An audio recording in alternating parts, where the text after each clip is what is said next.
அனைவருக்கும் ஜன்மாஷ்டமி தின நல்வாழ்த்துக்கள். கிருஷ்ணருக்கு ரொம்ப பிடிச்சது பால் பாயசம். இன்றைக்கி குதிரைவாலி அரிசியில் பண்ணுவோம். எப்போதும் குருணையில் பண்ணுவோம் இல்லையா, இன்றைக்கி குதிரைவாலி அரிசியில் பண்ணுவோம். ஒரு 100 கிராம் எடுத்துகிட்டு ஊற வச்சிடணும். நல்லா 2-3 தரம் வாஷ் பண்ணிவிட்டு ஒரு 15 நிமிஷம் ஊற வைங்க. இப்போது இதை ஊற வச்ச அரிசியில் 1/2 லிட்டர் பால் எடுத்துகிட்டு பாதி மட்டும் சேர்க்குறேன். குக் பண்ண ஆரம்பிச்சிடலாம். லோ ஃப்ளேமில் குக் பண்ணுங்க. இது அப்பப்போ கிளறி விடுங்க. அப்பப்போ கொஞ்சம் கொஞ்சம் பாலாக சேர்த்துக்கணும்.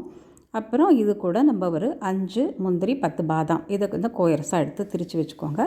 இப்போது பால் எல்லாம் போட்டாச்சு. பத்தலை, இன்னும் ஒரு 200 பால் சேர்க்குறேன். இதில் 100 கிராம் அளவுக்கு சர்க்கரை. இது ஒரு 2 to 3 மினிட்ஸ் குக் பண்ணிவிடுங்க. இப்போ நம்ம பொடிச்சு வச்ச பாதாம் முந்திரியும் கலந்துடணும். கடைசியில் 2 ஸ்பூன் நெய்யும் சேர்த்து கலந்துட்டு கொஞ்சம் ஏலக்காய் பொடி சேர்த்துருங்க. இந்த நெய்யில் முந்திரியும் பாதாமும் பொரிச்சும் கொட்டலாம். கடைசியில் நம்ம விருப்பம் போல். இதில் கொஞ்சம் குங்குமப்பூவும் சேர்த்துருக்கேன். உங்களுக்கு ரொம்ப பிடிச்சிருக்கும்னு நினைக்கிறேன். கடவுளின் அருள் அனைவருக்கும் கிடைக்கட்டும். தேங்க்ஸ் ஃபார் வாட்சிங்.